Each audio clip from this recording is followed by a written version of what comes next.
వంశానికి చెందినవాడు. యాజక వంశం ఎవరిదండి?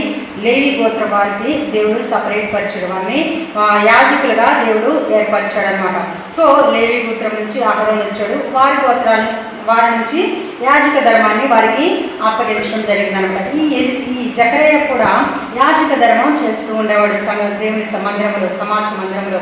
సో ఎలిజబెత్ అనేది కూడా ఆమె కూడా అహరోను వంశస్థురాలు. అక్కడే బైబిల్ గ్రంథంలో రాయబడింది. ఆమె కూడా అహరోను, ఎందుకంటే యాజకులు అంటే మళ్ళీ ఆ సంతతికి చెందిన వారిని చేసుకోవాలి, అట్లా ఒక ఆజ్ఞ అనమాట బైబిల్. సో వారిద్దరూ భార్యాభర్తలుగా ఉన్నారు. వారిద్దరు భార్యాభర్తలుగా ఉండి ఎంతో నమ్మకంగా యథార్థంగా వాళ్ళు పరిచర్యను అక్కడ కొనసాగిస్తూ ఉంటారనమాట. కొనసాగించే టైంలో వారికి పిల్లలు లేరండి. వారు గొడ్రాలైంది, ఎలిజబెత్కి పిల్లలు లేరు, గొడ్రాలైంది. అయినప్పటికీ కూడా వారు దేవుల్లో చాలా అంటే మంచిగా వారు ఆ విధంగా ప్రయాణం చేస్తూ ఉన్నారు. ప్రయాణం చేసే సందర్భంలో ఒకానొక సందర్భంలో ఈ జకర్యాకు మరలా అక్కడ పరిచర్య చేసే ఒక సమయం వస్తుందండి. సమయం వచ్చినప్పుడు యెహోవా దూత ఆయనకి కనబడుతుంది. యెహోవా దూత కనబడేను అని స్పష్టంగా ఉందండి ఇక్కడ.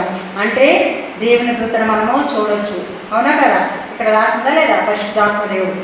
సో అప్పుడే కాదు, ఇప్పుడు కూడా అవి ఇంకా జరుగుతూ ఉన్నాయి. సో ఇక్కడ యెహోవా దూత అంట ఆయన కనపడి జకర్య అక్కడ ఒక పాట ఉంటుంది, నీ ప్రార్థన వినబడేను అని ఉంటుందండి. అంటే ఏం చేస్తున్నాడు ఈయన?